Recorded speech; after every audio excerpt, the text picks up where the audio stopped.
But in terms of your question on why now, I would like to say that my focus has been on transparency and accountability on corruption in the DPWH and the flood control investigations. Kasi hindi sapat na i-disqualify natin ang mga ang mga kandidato na may vote buying sa mga eleksyon.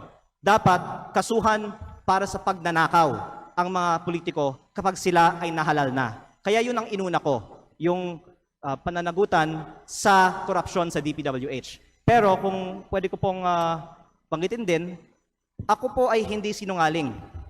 Ayokong bulahin ng taong bayan.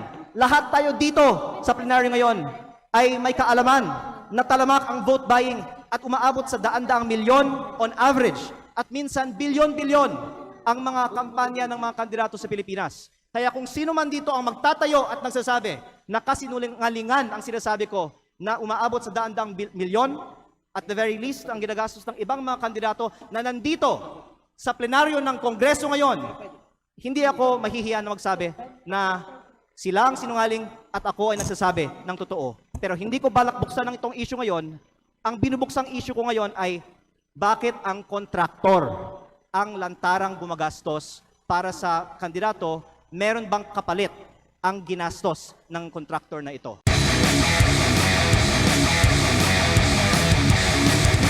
Speaker, I rise on a point of personal and collective privilege in response to a comment by Executive Secretary Ralph Recto. Please proceed. Thank you, Mr. Speaker. I rise on a point of personal and collective privilege matapos ako tawagin ni Executive Ralph Recto na baliw. Kung baliw man ako, at least hindi ako magnanakaw. Tila affected si Recto sa mga post ko tungkol sa kanya at si Congressman Edwin Garjola. At mabuti kung magpaliwanag na lang siya tungkol dito. May kinakalat din siya sa social media na ako daw ay may utang sa DOE na 24 billion pesos. Ito po ay walang basihan at inimbento lamang upang tangkang pahinain ang mga binubunyag ko tungkol sa korupsyon sa ating gobyerno. At mas marami pa ang aking sasabihin sa ibang pagkakataon. Nagsimula lang itong mga atake sa akin nang sinimulan kong imbestigahan ang DPWH sa Batangas at ang mga kumpanyang konektado kay Congressman Edwin Garjola at naging Executive Secretary si Ralph Recto. Marami rin ang nagsabi na ang pagbunyag ko nito ay hindi aking kapaki-pakinabang. Ngunit hindi ito para sa sarili ko, ito ay bahagi ng aking tungkulin bilang mambabatas at kinatawan ng unang distrito ng Batangas. At hindi ako matitinag, kaya po ako ay nananawagan na imbestigahan ang koneksyon ni Garjola kay Recto, lalo na ngayong Executive Secretary na siya, at suriin ni Pangulong Marcos kung natutulungan ni Recto si Garjola mula sa loob ng Malacanang. Dahil limitado ang oras ngayon, ilahad ko ang iba ko pang nalalaman tungkol sa mga koneksyon ni Garjola at Recto sa iba pang mga araw. Sisimulan ko lang ngayon sa isang punto. Ayon sa aking tansya at pananiliksik, mahigit 1 billion pesos ang ginastos ni Congressman Edwin Garjola para kay Vilma Santos Recto at Lucky Manzano sa iba pa nilang mga kandidato at sa sarili niya bilang first nominee ng CWS party list sa 2025 elections. Sa aking distrito, ang tansya ko ay 150 million. At ayon sa ibang mga politiko, gumastos sila ng 200 o 300 million sa kanilang distrito. Kaya sa 6 na distrito ng Batangas, sinasabi ng iba na aabot ng 2 bilyon ang ginastos ni Recto at Garjola. Lalo't mas malaki pa ang ginastos sa Lipa. Pero hindi po ko bubuksan ang mga kinatawan ng Lipa sa aking pahayag na ito. Pero sabihin na lang natin na 1 billion pesos ang ginastos ni Recto at Garjola sa 2025 elections. Noong April 16, 2025 naman, inimbita ako ni Congressman Garjola na mag-dinner sa kanyang bahay sa Punta Fuego na Sugbo sa aking distrito kasama si Secretary Recto na makikita sa mga picture na ibinahagi ko sa Facebook para hingin aking tulong para kay Vilma at Lucky. Pagkatapos, umikot ako kasama si Cong Garjola at mga tauhan ng mga Recto sa iba't ibang bayan ng aking distrito upang i-endorse ko ang V-Lucky sa mga leaders ko. Pagkatapos ng mga meeting, nakatanggap ako ng reports na may ibinigay umano na cash para ikampanya si Vilma at Lucky na galing raw kay Congressman Garjola. Tila si Congressman Garjola ang gumagastos para sa kampanya ni V. Lucky. Batay sa aking mga nakita sa aking distrito at sa mga pagpupulong at materyales kung saan ang nakalagay ay Vilma Santos Recto, Lucky Manzano at CWS party list.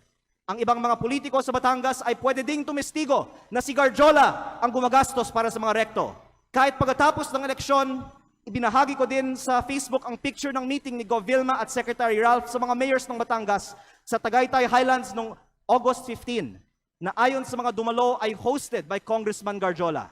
Kung mali ang aking impormasyon, narito naman ang ibang mga kinatawan ng Batangas at pwede nilang sagutin ngayong araw na ito ang aking mga pahayag.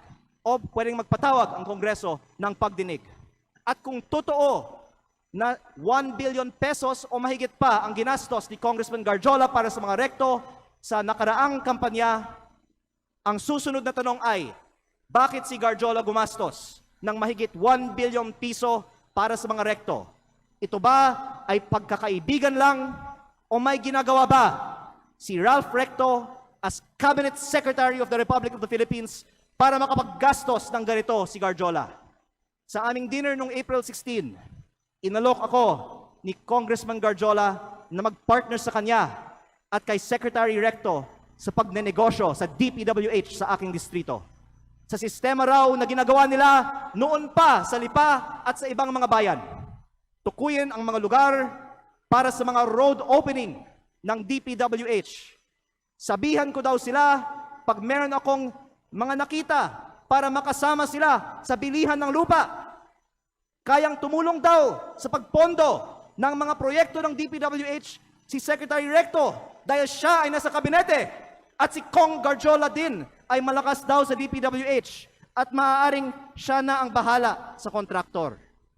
Sa ibang pagkakataon, ipinagmamalaki din sa akin mismo ni Secretary Recto na bago niya pinopondohan sa DPWH ang mga bypass roads sa Lipa, kinokondisyon pa niya sa mga may-ari ng lupang dadaanan na magbigay sa kanya ng parte ng lupa sa mababang presyo.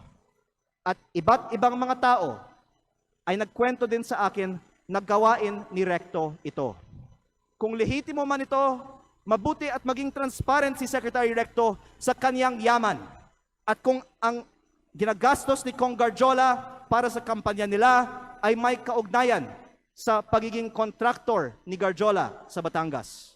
At sa halip na tumigil ang mga ito matapos pumutok ang flood control investigations, mayroon bagong regional director, ang DPWH 4A na si Carolina Pastrana na dating Batangas 3rd District Engineer, ang distrito ni Congressman Garjola sa Mataas na Kahoy, Batangas, na sinabi ay pinili ni Recto dahil siya ngayon ay Executive Secretary na may hawak ng appointments sa Malacanang. Siguro naman hindi ito alam ni Pangulong Marcos, kaya inilalahad ko din ito ngayon sa Kongreso para makita ng lahat ang koneksyon ni Recto at ni Garjola at ang epekto nito para sa buong bansa. Tatalakayin ko pa sa ibang pagkakataon ang mga anomalya sa DPWH sa Batangas. Nalulungkot ako para kay Secretary Recto at Governor Vilma Santos dahil matagal na silang nasa politika na may mga pangalang inaalagaan. At ngayon pa lalabas ang mga isyong ito. Pero mas nalulungkot ako para sa Batangas at sa ating bayan dahil sa mga ginagawa ng mga pinakamataas na opisyal gamit ang pera ng bayan. Lalo kung hindi man lang tutugunan ang mga aligasyong ito at kung hindi inaaprubahan ang pagbaba ng VAT at mga buwis sa langis o ibinibigay ang ayuda para sa lahat na nabanggit ko na sa mga nakaraang pagkakataon. Kung hindi totoo ang mga sinasabi ko ngayon, hindi dapat tahimik si Secretary Recto at Governor Vilma tungkol sa umano'y korupsyon sa DPWH sa Batangas at ang mga aligasyon kay Cong Garjola na tinawagan ng ICI na binuo ng gobyernong ito bilang isa sa mga pinakamalaking kontraktor ng DPWH sa Kongreso. Mabuti kung ipaliwanag nila kung totoo bang malaki ang ginastos ni Garjola para sa kanilang kampanya at ano ang kapalit at kung si Garjola ay kaibigan lang ba o funder din. At kung hindi sasagutin ni Secretary Recto ang mga aligasyong ito, hinahamon ko si Yusek Claire Castro, sa susunod niyang press briefing na sagutin kung tama ba na may ganitong aligasyon kay Executive Secretary Recto, bakit hindi pa sinasalang si Secretary Recto sa Commission on Appointments at kung ayaw din ba nilang buksan ang mga detalye ng dalawang kasong plunder ni E.S. Recto sa Ombudsman. Mabuti ding magpaliwanag si Yusek Castro kung bakit ba talaga natanggal sa pwesto si Executive Secretary Lucas Bersamin nang walang paliwanag at ipinalit isang respetadong dating Chief Justice ng Supreme Court sa isang taong ngayong may dalawang kasong plunder sa Ombudsman. Panghuli, hindi lingid sa atin na binomba ang kotse ni dating Batangas Governor Armand Sanchez. Mapanganib ang politika sa Batangas kapag malaking tao ang inyong binabangga. Kaya kung ito man ang aking huling pagkakataon, nais kong dagdagan, hindi lang DPWH ang posibleng pagkukunan ng pondo ni Recto at Garjola. Dahil ayon sa mga politiko sa iba't ibang mga bayan ng Batangas, ang nasa likod ng STL operator ng Batangas, Refresh Gaming, ay si Recto at Garjola, na ang isang humaharap para sa kanila ay si San Juan Vice Mayor Anthony Marasigan, kahit na iba ang mga tao sa GIS ng kumpanya. Habang nasa kabinete ng Republika ng Pilipinas si Secretary Recto, mayroon bookies o second table ang Refresh sa kanyang sariling lalawigan. Kaya nananawagan din ako sa Kongreso na imbestigahan ang operations ng Refresh Gaming Corporation sa Batangas. Ang mga politiko sa Batangas ay maaaring tumestigo na dahil si Governor Vilma Santos ay nasa Kapitolyo, si Executive Secretary Ralph Recto sa Malacanang, at suportado sila ni Congressman Garjola, kompleto ang makinarya para gawing negosyo ang Batangas. Kaya baka hindi lang 1 bilyon ang nagastos na ni Garjola para sa mga Recto. Maraming salamat po. Majority Leader.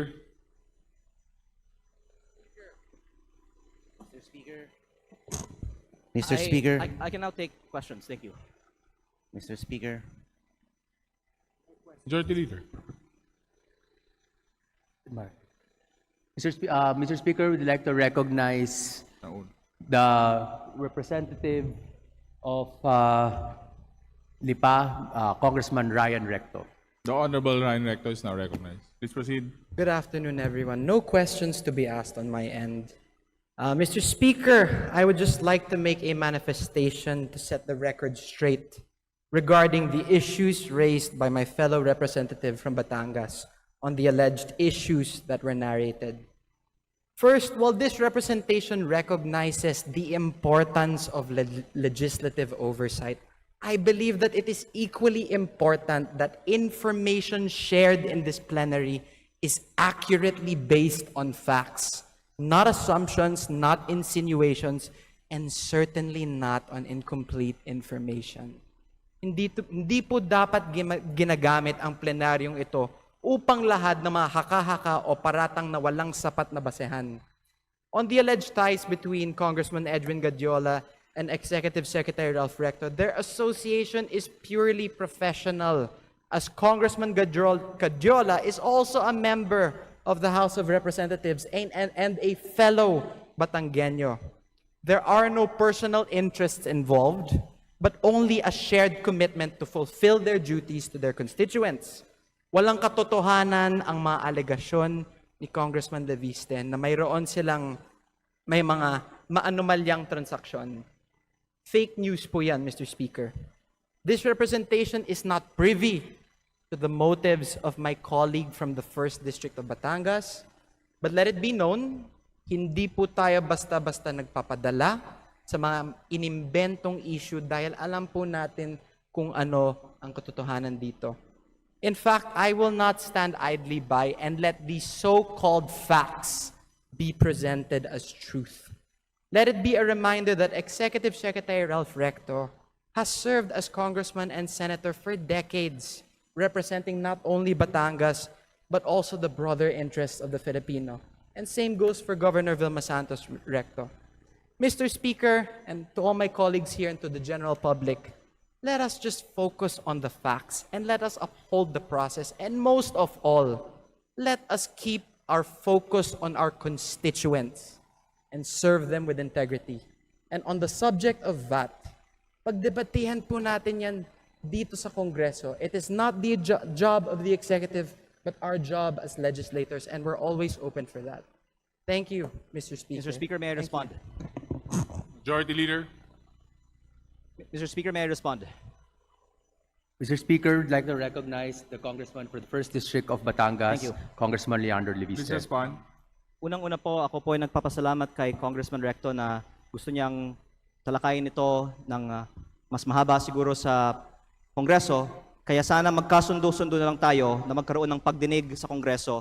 Ipatawag natin ang iba nating mga kapwa Batanggenyo at sila ang pwedeng tumestigo tungkol sa mga kaugnayan ni na Secretary Recto at Congressman Garjola para hindi he said, she said at maglabas na ng mga resibo. Pangalawa, dagdagan ko din na hindi ko binanggit sa aking privilege speech kanina ang eleksyon sa Lipa, alang-alang sa aking kasamahan. Pero para may konteksto tayo sa talakayan nito, sinabi sa akin ng ibang mga politiko sa Lipa na ang di umano'y ginastos ni Congressman Garjola at ng mga rekto sa Lipa sa 2025 elections ay umabot pa ng 1 billion pesos kasama na ang napakataas na presyo para sa bilihan ng mga boto. Hindi ko po alam ang totoong nangyari. Pinaparating ko lang ang sinabi sa akin at medyo mataas ang figure na natanggap ko. Baka naman 300, 400, 500 million pesos lang ang ginastos sa eleksyon ng Lipa. Pero gusto ko lang tanungin kung ano man ang ginastos ni Congressman Garjola para sa mga kandidato ng V-Lucky sa lungsod ng Lipa sa 2025 elections, kung 500 million man yan, o 200 million, o 100 million, ano ang kapalit ng ginastos ni Congressman Garjola para sa mga kandidato ng V-Lucky sa lungsod ng Lipa? Don't take it from me, magpatawag tayo ng pagdinig at lahat ng mga Batanggenyo ay pwedeng sumagot sa mga testigong ito. Majority Leader. Mr. Speaker, Mr. Speaker. Mr. Speaker, we'd like to recognize Deputy Speaker Janet Garin from Iloilo. yeah, thank you very much. You're now recognized, Honorable Garin. Thank you very much, Mr. Speaker. Thank you very much, Majority Leader. And of course, magandang hapon sa ating colleague, the Honorable Yan de Viste. Nakakagulat, no, Mr. Speaker, dahil nakita ko yung magandang relasyon ng mga taga-Batangas. And I also believe na kaakibat ng progreso ng isang probinsya ay ang pagsasama-sama ng kanilang mga lideres. Though, of course, I will not contest the decision that the manifestation will be responded to. Balikan lang po natin na nagulat kasi ako dun sa mga sinasabing gastusin na umabot ng bilyon-bilyon. Did I hear the Honorable Leandro Opo, Leviste pero right? in fairness po sa mga rekto, sa buong bansa naman bilyon-bilyon ang ginagastos ng mga tao para manalo sa mga eleksyon. At baka ang ibang mga kongresista ay pwedeng magbigay din ng kanilang kananasan kung magkano ang bilihan ng mga boto sa kanilang mga probinsya. Ang itinutukoy kong punto dito ay hindi na may bilihan umano ng mga boto sa eleksyon. Pero na si Congressman Garjola ay umano ang gumastos para sa mga rekto sa Batangas. At least for a large part of their campaign, which I witnessed myself in my district. Yeah, that's why At I ang asked tanong, Mr. Speaker. kung totoo kasi- man, kahit 1 milyong piso, ano ang kapalit ng ginastos ni Garjola para sa mga rekto? Yeah, At kaya ako, kung may katotohanan man ba, ang sinasabi ko na sa April 15, sa dinner na pinicture na nasa Facebook, kwento nila sa akin ang kanilang sistema para sa road openings, bilihan ng lupa, pagpondo gamit ng impluensya sa gobyerno, at pag-raise ng pondo para sa mga eleksyon. Kaya ako nagtanong, Mr. Speaker, distinguished colleague, kasi ganun ba talaga ang gastusan Batangas? Matanong ko po yung ating kasamahan, magkano po ang ginastos niya sa eleksyon? Actually, mas mababa ang gastusan actually sa Batangas kaysa sa ibang mga probinsya. At kung bubuksan natin kung saan ang pinakamataas, balita ko nasa ibang mga rehiyon ng ating bansa, hindi masyadong mataas ang Calabarzon, di ba? Kong JJ, hindi masyadong mataas sa atin sa Batangas o sa Quezon. Pero Maybe the Pero Honorable... ang punto ko ay hindi para buksan ang ginagastos ng mga politiko sa mga eleksyon. Ang punto ko ay bakit ang isang kontraktor ay gagastos para sa mga politiko? Kung election spending ang bubuksan natin, hindi tayo matatapos ngayong araw. Ang punto ko, bakit ang kontraktor, ang lantaran, nag-host ng mga political events para sa mga politiko sa Batangas? Mr. Speaker, would the Honorable J.J. Suarez respond? But I would continue my line of questioning after his response. Sorry. Before we continue, let's put a little order here. Huwag nating gawing free for all to, please. Ang punto ko, Honorable kung members anong of this ginagastos sa House. Quezon o sa Excuse me, Batangas, I'm addressing mas the floor, mababa sir. naman. Kasi Order. probinsya. I'm addressing the floor. Let's put a little order and let's put a little respect with our colleagues. Honorable JJ, please respond. You were called out. Yeah, thank you very much, no, Mr. Speaker.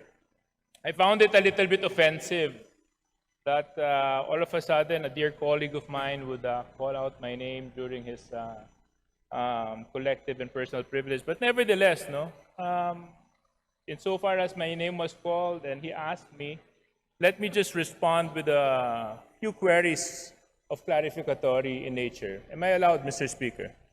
Please proceed. Kanina po na pinakikinggan ko ang pananalita ng ating kinatawan mula sa Batangas. Binanggit niya na may mga halagang ginamit sa kampanya. Totoo po ba ito? Opo, na ang mga leader Meron sa po aking ba distrito. tayong Yes. ebidensya na magpapatunay? Meron po bang dokumento? Meron po ba tayong hawak na anumang sinumpang salaysay na magsasabi na ganito nga po talaga ang nangyari? Unang-una po, Or tayo po ba ay bumabase lamang sa mga haka-haka at kwento at text at mga Facebook okay, messages? ilang sagot po.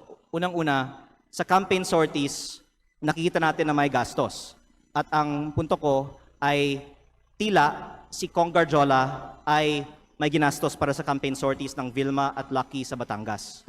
Pangalawa, ang leaders ko sa Batangas, ayon sa aking isinalaysay, ay nakatanggap ng pera galing kay Congressman Garjola at ito po ay para ikampanya ang Vilma at Lucky pero galing kay Congressman Garjola. At pangatlo, magpatawag na lang tayo ng pagdinig sa Kongreso para ang mga ibang mga politiko sa Batangas at hindi ako ang pwedeng tumistigo tungkol dito. Mr. Speaker, tayo po ay nahalal bago 2025. Taon po ngayon ay 2026. Kung talaga pong may mga ganong nangyari na maanomalya o questions of irregularities during the campaign, were the proper cases filed in COMELEC? Were ethics complaint filed in Congress? Why are we now standing here insinuating all sorts of illegal acts that happened in 2025 when so much time has passed? Unang-una Now po, I question, Mr. Speaker, the timing of all of this.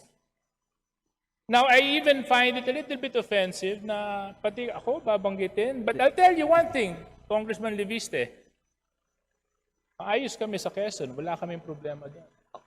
ang In sinasabi fact, ko kami mas nagkakasundo mababa at ang gastusin sa nagkakaisa. Quezon. Walang Wala. kalaban ka naman sa nakarang eleksyon eh, di ba?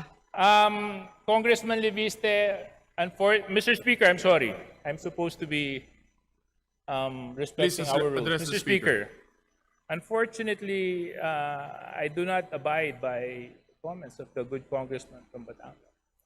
I think it's totally uncalled for and baseless. And in fact, it's downright hearsay for him to make such allegations. And if indeed he has factual basis in anything and everything that he is saying, there were proper forums to do the same, to act on those allegations, to make the necessary complaints. Why now? Why here? Mr. Speaker. First of all, I would like to manifest that I appreciate the help that Deputy Speaker Suarez has extended to me in my first term as a advisor and mentor. And I do not mean any disrespect. earlier by mentioning that. My point was that mas mababa ang gastusin sa Quezon at Batangas at sa Calabarzon kumpara sa ibang mga rehiyon. Pero ang punto ko ay hindi ang ginagastos sa election, kung hindi ang pinanggagalingan ng gastos na ito.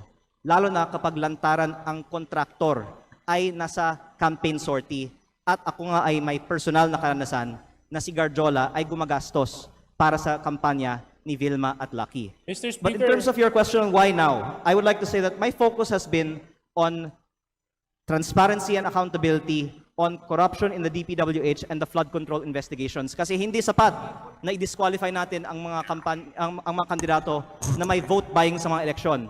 Dapat kasuhan para sa pagnanakaw ang mga politiko kapag sila ay nahalal na. Kaya yun ang inuna ko, yung pananagutan sa korupsyon sa DPWH. Pero kung pwede ko pong banggitin din, ako po ay hindi sinungaling. Ayokong bulahin ng taong bayan. Lahat tayo dito sa plenaryo ngayon ay may kaalaman na talamak ang vote buying at umaabot sa daan-daang milyon on average at minsan bilyon-bilyon ang mga kampanya ng mga kandidato sa Pilipinas. Kaya kung sino man dito ang magtatayo at nagsasabi na kasinungalingan ang sinasabi ko na umaabot sa daan-daang milyon, at the very least, ang ginagastos ng ibang mga kandidato na nandito sa plenaryo ng Kongreso ngayon, hindi ako mahihiya na magsabi na sila ang sinungaling at ako ay nagsasabi ng totoo. Pero hindi ko balak buksan ng itong issue ngayon. Ang binubuksang issue ko ngayon ay bakit ang kontraktor ang lantarang gumagastos para sa kandidato, meron bang kapalit ang ginastos ng kontraktor na ito? Mr. Speaker. Deputy just- Speaker yeah. Suarez, please One- respond and we will wrap Yeah. up because One the 10 question minutes lang. has already expired. Please take note, Majority Leader. My colleague from my neighboring province of Batangas was right when he said that mag-iba siguro yung probinsya namin. Gusto ko lang malaman dahil sinabi niya mas mataas ang gastusan. Magkano po bang ginastos mo sa election mo? Actually, nasa Facebook po, namimigay ako ng libreng school supplies, ng libreng bigas pag may kalamidad, ng Christmas package, lahat po yan, personal ko pong gastos pag walang eleksyon. Magkano po? Nasa Facebook po, lahat ng ginastos ko at inanunsyo ko naman na ako po ay nag-donate sa aking foundation ng 6 billion pesos para sa mga estudyante at mga typhoon victims. Para Ako lang po maintindihan ko, Mr. Speaker, kasi, di ba, sabi... Ako po ay hindi Magkano ba sinungaling. nagastos nyo? Dahil sinabi ko nga, sinagot ko na, ako ay may foundation na nag-donate ng... Ako ay may So yung foundation ninyo yung gumastos sa kampanya ninyo na 6 na bilyon? Tama po ba yun? Hindi po. Ang sinasabi ko, ako ay may foundation na nagbibigay ng school supplies at bigas at relief So yung goods. foundation po niyon ay yun ang nagamit na Hindi yan ang ginastos paraan ko sa kampanya. Kasi patuloy akong namimigay pa ng tulong after the sa aking campaign. distrito. Opo. Pero kaya ako po binubuksan ito ngayon kasi wala akong itinatago. Naka-post sa Facebook yung mga ipinamimigay ko kasi yan ay hindi kapalit ng boto. At ayoko na magkukunwari tayo dito bago ko pa papangalanan ng ibang mga nakatayo sa Kongreso ngayon na balita ko ay may mataas na presyo ng bilihan sa kanilang mga eleksyon na itanggi natin dito na talamak ang vote buying at mataas na spending sa mga kampanya sa Pilipinas. Ang pinupunto ko lang po ngayon ay sa mga nakalap kong impormasyon, si Garjola ang gumastos para sa mga rekto sa Batangas. Please wrap up, honorable members. Yeah, I'm Final just... response. Yeah, Mr. Speaker, thank you very much for the time. Medyo nalito lang ako. Parang ang dami na natin pinuntahan na topic, from vote buying to business associates, to all may oras sorts of naman tayo. partnerships, and to... Mr. Speaker, can we have like 2 hours for this interpellation? My point is, Mr. Speaker, is there was a proper venue, there was a proper opportunity to take the legal recourse to address whatever concerns and allegations the good congressman had. We had all of this. And I hope that we avoid grandstanding and taking opportunity of the podium.